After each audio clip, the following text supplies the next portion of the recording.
ರಾಜ್ಯದಲ್ಲಿ ಜಾತಿ ಗಣತಿ ವರದಿ ಕೋಲಾಹಲವನ್ನು ಉಂಟು ಮಾಡಿದ್ದಕ್ಕೆ ಮುಖ್ಯಮಂತ್ರಿ ಸಿದ್ದರಾಮಯ್ಯನವರು ಅದನ್ನು ಸಮರ್ಥನೆಯನ್ನ ಮಾಡಿಕೊಂಡಿದ್ದಾರೆ. ನಾನು ಯಾವುದೇ ಜಾತಿ ವಿರೋಧಿಯಲ್ಲ ಇರಬಹುದು, ನಾನು ಅವಕಾಶ ವಂಚಿತರ ಪರ ಅಂತ ಸಿಎಂ ಹೇಳಿದ್ದಾರೆ. ನೋ, ಅವಕಾಶ ವಂಚಿತರ ಪರವಾಗಿ ಇರೋದಾಗಿದ್ದರೆ ತುಂಬಾ ಕೆಳಮಟ್ಟದಲ್ಲಿ ಕಡಿಮೆ ಸಂಖ್ಯೆಯನ್ನು ಹೊಂದಿರುವಂಥ ಜಾತಿಗಳಿಗೂ ಕೂಡ ಒತ್ತನ್ನು ಕೊಡ್ತಾ ಇದ್ರಿ. ಇನ್ನು ಜಾತಿ ಗಣತಿ ವರದಿಗೆ ಡಿಕೆ ಶಿವಕುಮಾರ್ ಪರೋಕ್ಷ ವಿರೋಧವನ್ನು ವ್ಯಕ್ತಪಡಿಸಿದ್ದಾರೆ. ಅಧ್ಯಯನ ಮಾಡ್ತಾ ಇದ್ದೀನಿ, ವರದಿ ಕುರಿತು ಎಲ್ಲ ಶಾಸಕರ ಅಭಿಪ್ರಾಯ ಪಡಿತೀನಿ, ನಾಳೆ ಒಕ್ಕಲಿಗ ನಾಯಕರ ಸಭೆಯನ್ನ ಕರೆದಿದ್ದೀನಿ ಅಂತ ಡಿಕೆ ಶಿವಕುಮಾರ್ ಅವರು ಹೇಳಿದ್ದಾರೆ.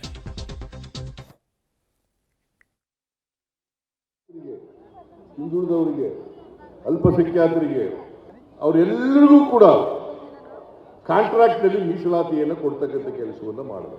ಮೊದಲು 50 ಲಕ್ಷಕ್ಕೆ ಮಾಡಿದೆ, ಆಮೇಲೆ 1 ಕೋಟಿ ಮಾಡಿದೆ, ಈಗ 2 ಕೋಟಿ ರೂಪಾಯಿ ಮಾಡಿದ್ವಿ. ಪ್ರವರ್ಗ 1, ಪ್ರವರ್ಗ 2 ಎ, ಪ್ರವರ್ಗ 2B ಮತ್ತು ಮುಸಲ್ಮಾನರು ಅದು ಒಂದು ದೊಡ್ಡ ಪ್ರಚಾರ ಮಾಡಿಬಿಟ್ರು. ಏನು ಅಪೀಸ್ಮೆಂಟ್ ಮಾಡ್ತಾರೆ. ಆರ್ಥಿಕವಾಗಿ, ಸಾಮಾಜಿಕವಾಗಿ ಶಕ್ತಿ ಇದೆಯಾ ಮುಸಲ್ಮಾನ್ ಜನರಿಗೆ? ವಿದ್ಯಾವಂತರಾಗಿದ್ದಾರಾ? ಆರ್ಥಿಕವಾಗಿ ಸಬಲರಾಗಿದ್ದಾರಾ? ಮತ್ತೆ ಯಾಕೆ ಮಾಡಬಾರದು? ಕಾಂಗ್ರೆಸ್ ಪಾರ್ಟಿ ಮುಸಲ್ಮಾನರನ್ನು ಓಲೈಸುತ್ತದೆ. ಈ ಸಮಾಜದಲ್ಲಿ ಯಾರೇ ಇರಲು ಕೂಡ, ಯಾರೇ ಆರ್ಥಿಕವಾಗಿ ಸಾಮಾಜಿಕವಾಗಿ ಶಕ್ತಿ ಇಲ್ಲ, ಅವರೆಲ್ಲರಿಗೂ ಶಕ್ತಿ ತುಂಬತಕ್ಕಂಥದ್ದೇ ಕಾಂಗ್ರೆಸ್ ಪಕ್ಷದ ಧ್ಯೇಯ ಮತ್ತು ಬದ್ಧತೆ ಅಂತಕ್ಕಂಥ ಮಾತುಗಳನ್ನು ಹೇಳಲಿಕ್ಕೆ ಬಯಸ್ತಾ ಇದ್ದೇನೆ.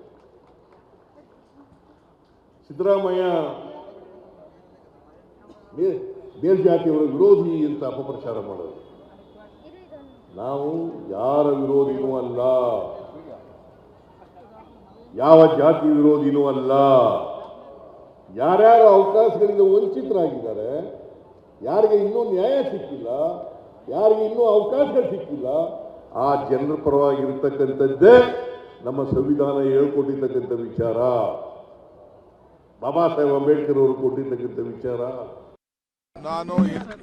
ನಾನಿನ್ನ ಓದಿಲ್ಲ, ಓದ್ತಾ ಇದ್ದೀನಿ, ಅಧ್ಯಯನ ಮಾಡ್ತಾ ಇದ್ದೀನಿ. ನಾಳೆ ಕೆಲವೆಲ್ಲ ನಮ್ಮ ಶಾಸಕರುಗಳನ್ನು ಕರೆದಿದ್ದೀನಿ, ಅವರು ಕೂಡ ಚರ್ಚೆ ಮಾಡ್ತೀವಿ. ಚರ್ಚೆ ಮಾಡಿ ಎಲ್ಲರ ಗೌರವನ ಯಾವ ರೀತಿ ನಾವು ಕಾಪಾಡಬೇಕು, ಯಾರು ನೋಯಿಸಬಾರ್ದು, ಆ ರೀತಿ ನಾವು ಏನು ಸಲಹೆ ಕೊಡಬೇಕು, ಮುಂದಕ್ಕೆ ನಾವು ಇನ್ನೂ ಅಧ್ಯಯನ ಆಗಿಲ್ಲ ಅಂತ ಹೇಳಿ ನಾನು ಕೆಲವನ್ನೆಲ್ಲ ಕರೆದು ಒಪಿನಿಯನ್ ತೆಗೆದುಕೊಳ್ತೀನಿ.